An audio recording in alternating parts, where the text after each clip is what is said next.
Je vais mourir. Et toi aussi. On va tous mourir.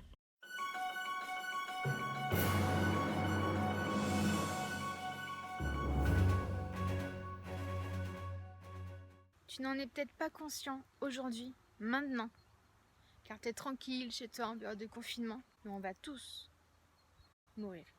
Tu peux mourir demain du corona ou dans 50 ans. Mais 50 ans, c'est quoi? Ça peut te paraître loin si aujourd'hui t'as 10, 20, 30. Mais 50 ans à l'échelle de l'univers, c'est rien. C'est une poussière. 50 ans, ça va arriver super vite. Ta vie, elle va défiler, mais tellement vite que tu vas même pas t'en apercevoir et tu vas te réveiller demain et tu vas dire putain, ça y est, je suis sur mon lit de mort. Et si c'était demain, qu'est-ce que tu serais en train de te dire là, maintenant, tout de suite, sur ton lit de mort? Tu seras en réflexion, comme tous ces morts. Tu auras deux possibilités. La première, tu te dirais génial, j'ai une vie heureuse, je suis trop contente de ma vie, remplie de fierté, d'accomplissement. J'ai tout fait pour réussir, pour entreprendre ce que je voulais, j'étais super heureuse. C'est bon, je peux partir en paix. La deuxième, tu dirais je suis déprimée à l'idée de me rappeler tout ce que je n'ai pas osé faire. Je n'ai pas osé faire le boulot que je voulais, je n'ai pas osé aller parler à la personne que je voulais, appeler cette fille, ce mec qui m'attendait, je n'ai pas osé essayer des choses, des actions, j'ai pas voyagé comme je voulais. Tu serais rempli de regrets. Et pourquoi? Parce qu'à chaque fois tu repousses, tu procrastines.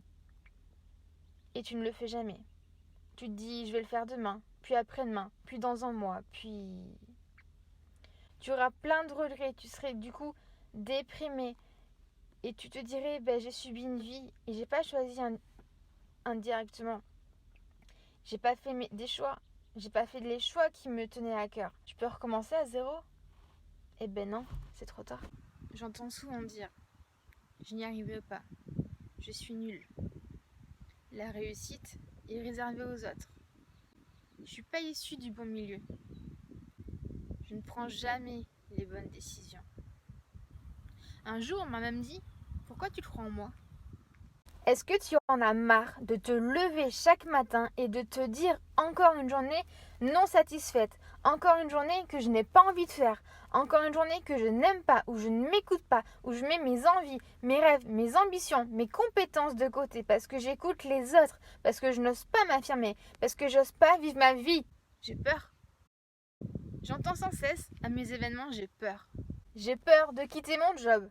J'ai peur d'affronter un quelconque événement dans la vie. J'ai peur de quitter mon copain nocif. J'ai peur de m'affirmer. J'ai peur de décevoir mes parents, mes amis. J'ai peur de reprendre mes études. J'ai peur d'échouer. J'ai peur de ne pas réussir. J'ai peur d'entreprendre sur un projet qui me tient tant à cœur depuis tant d'années. J'ai peur d'affronter mon boss, de lui demander une augmentation. J'ai peur. Je vais te dire un truc. Il y a 2 semaines, j'ai eu un grave accident de voiture.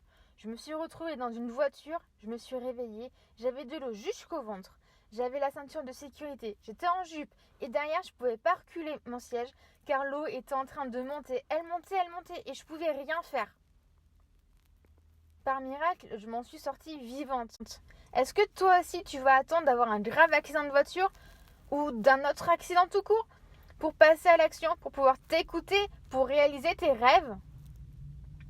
Pourquoi la majorité des personnes attendent un choc, une maladie, un traumatisme, un décès, une séparation, un traumatisme quelconque pour enfin passer à l'action, pour croire en eux, pour enfin s'écouter et décider de se bouger à vivre une vie qu'ils ont envie de vivre, qu'ils aiment, qu'ils soient heureux, qu'ils réalisent leurs rêves et qu'ils aient au fond d'eux cette flamme qui brûle? Toi aussi, tu veux attendre un événement douloureux pour te décider à te bouger enfin, pour commencer à croire en toi, à espérer que tu peux peut-être réaliser tes rêves toi aussi. C'est quoi qui t'en empêche aujourd'hui? Tu es en période de confinement, tu es chez toi, tu fais quoi de la journée? Ferme les yeux, imagine-toi, 2 secondes, en train de vivre, de faire ce que tu veux vraiment au fond de toi, ce qui est important pour toi. Tu sens cette flamme au fond de toi?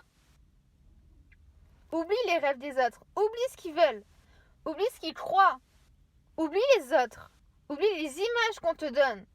On nous a formatés depuis qu'on est petit à aller à l'école, à avoir un diplôme, à avoir un boulot, à se marier et faire des enfants. Est-ce que c'est ce que tu veux? Est-ce que c'est ce qui te fait vibrer au fond de toi? Si oui, vas-y. Sinon, écoute-toi au fond de toi, qu'est-ce que tu veux? Concentre-toi sur tes rêves, tes envies, tes ambitions. Sur toi. Ce n'est pas les autres qui vivent ta vie, c'est toi. Arrête de bousiller ta période de confinement. Prends-en conscience. Dis-toi que c'est une opportunité pour toi. C'est le meilleur moyen. T'es chez toi, t'es confiné, t'as rien à faire. Rappelle-toi de tes rêves de petite fille, de petit garçon. C'était toi, mais en plus petit.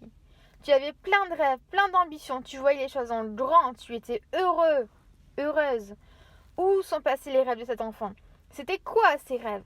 Il voulait faire quoi plus tard? Petite, je voulais être professeure de pom-pom girl pour organiser des spectacles sur les terrains de motocross. Tu voulais faire quoi, toi? Pompier? Astronaute? Maîtresse d'école? Cet enfant n'avait peut-être pas des rêves en grandeur, mais au moins il avait des rêves et des envies, il y croyait. Si tu veux vraiment quelque chose et que tu n'y crois pas, ça sert à rien d'y penser.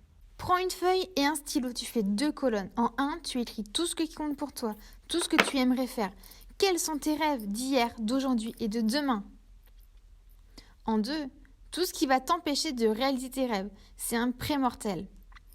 Tu connais le post-mortel, quand il y a un mort, un scientifique vient et dit pourquoi il est mort. Mais s'il y aurait un pré-mortel, il dirait comment on pourrait faire pour que ce mec ne meure pas. C'est exactement la même chose. Tu vas faire une colonne en disant quelles sont les actions qui pourraient avoir lieu ou les événements pour que je ne m'écoute pas, que je n'ose pas réaliser mes rêves, que je ne passe pas à l'action. C'est ça un pré-mortel. Exemple.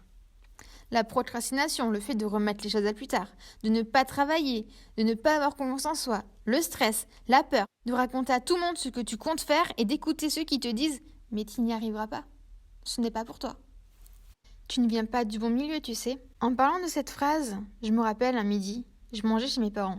Mon père disait, je ne sais plus pourquoi, que c'était pour les autres. Et mon frère lui répond, Camille fait des événements pour des hôtels luxueux vers les Champs-Élysées pour des millionnaires.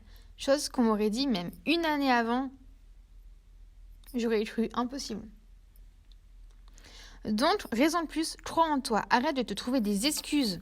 Le fait d'avoir un mauvais environnement, le fait de se dire « je suis malade », je n'ai pas assez de liberté, je ne crois pas assez en moi, je n'ai pas les compétences que je veux. Quand j'ai commencé à créer des événements, je n'ai pas commencé avec 1000 personnes. Mon tout premier événement, il y avait 10, 20 personnes. C'est petit à petit. À force que tu répètes les choses, que tu vas y arriver. Fais un exercice 1000 fois, tu verras qu'entre la première et la 1000e fois, il sera beaucoup mieux. Le patron de Success Magazine, le SEO, disait « La chose la plus dure dans la vie des entrepreneurs, c'est de dire non. Commence à dire non si tu veux une meilleure vie. Si tu es une personne géniale, prends-en conscience et passe à l'action. Il y a tellement de choses à faire dans ce monde. Tu peux tout faire si tu as envie. Regarde notre monde, notre terre, notre pays, ton pays. Ose passer à l'action avant qu'il soit trop tard. C'est maintenant, pas demain, pas dans une semaine, maintenant. Attention, soyez là pour vos proches. Personne n'est à l'abri de cette maladie. Mais réfléchissez et agissez pour que demain, vous vous dites que pendant la période de confinement, ça m'a permis de me recentrer sur moi, mes objectifs et mes envies. Je suis consciente que nous ne pouvons pas tout contrôler, mais contrôlons ce que nous pouvons encore, avant qu'il soit trop tard. Si ça t'a plu, abonne-toi en bas, mets-moi un like et dis-moi ce que ça t'inspire, ce que tu comptes faire, tes idées, et partage un max autour de toi pour sensibiliser un max de gens. A plus tard dans une prochaine vidéo.